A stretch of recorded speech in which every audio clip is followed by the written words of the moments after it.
Get ready.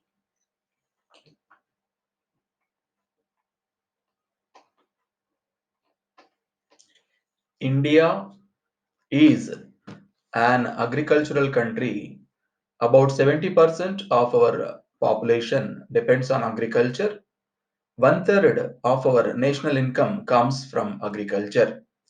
Our economy is based on agriculture. The development of agriculture has much to do with the economic welfare of our country. Our agriculture remained underdeveloped for a long time. We did not produce enough food for our people. Our country had to buy food grains from other countries, but the things are changing now. India is producing more food grains than its needs. Some food grains are being sent to other countries. Great improvements have been made in agriculture through our 5 year plans. Green revolution has been brought about in the agricultural field. Now, our country is self sufficient in food grains. It is now in a position to export surplus food grains and some other agricultural products to other countries. Now, India takes first position in the world in the production of tea and groundnuts and second position in the production of rice. Till recent past, before independence, our agriculture depended on rains. As a result, our agriculture produce was very small. In case the monsoons were good, we got a good crop, and in case the monsoons were not good, crops failed and there was a food shortage in some parts of the country. After the independence, our government made plans for the development of its agriculture. It is a well known fact that agriculture contributes a lot for the general economic development of the country. It is therefore necessary for all of us to know the very important role it plays in our development.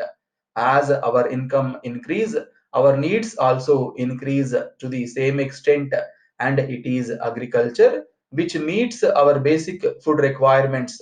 If agriculture is not properly cared for, shortage of food grains would result in an increase in the prices of all commodities and also affect the economy. Agriculture also contributes to economic development through the supply of labor.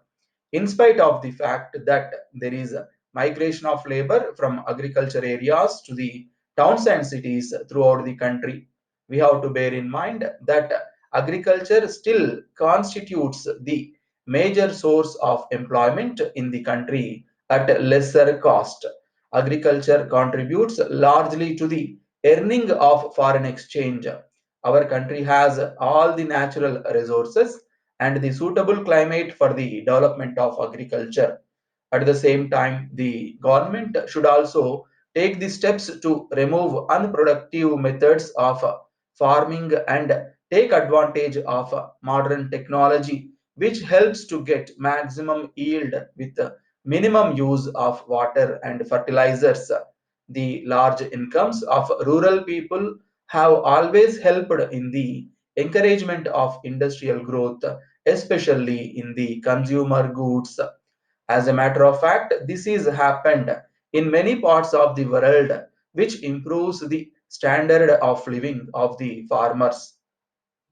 On the one hand, the government feel that public distribution system should be maintained at all costs. On the other hand, they feel at the same time production of goods should be increased. The government feel that the requirements in regard to the agriculture sector has got to be met.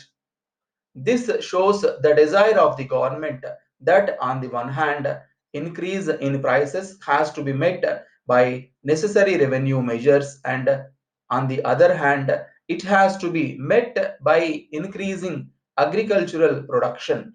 Farmers should be given necessary training about the use of modern methods of agriculture, and irrigation facility is to be provided so that our farmers can produce two to three crops in a year in their land. Dear sir, we are very happy to receive an order from you for the supply of 10th class textbooks worth rupees 40,000 on the 10th of January on credit, on the condition that we will receive the amount within 1 month. But after the lapse of 3 months, we have not received any amount from you. We have written you three letters requesting you to pay the due amount at an early date, but you have not given any reply for our letters. We never expect this attitude of silence against series of letters because we never have such experience with you in the last 10 years business dealings with you. We assume that certain circumstances must have brought about this change in you. If the amount due from you is a small, we would have ignored it and would not be bothering you until you yourself decided to write to you. But the due amount is big and we are forced to ask for the reasons for non-payment. You will be glad to know that we have a clause in our debit policy which permits me to allow debtors to pay their dues in installments. Under special circumstances, we have decided to give this facility if only you write to us about the circumstances which delayed payment of our dues. This is the golden opportunity to you for paying the amount in installments. Thanking you, yours faithfully.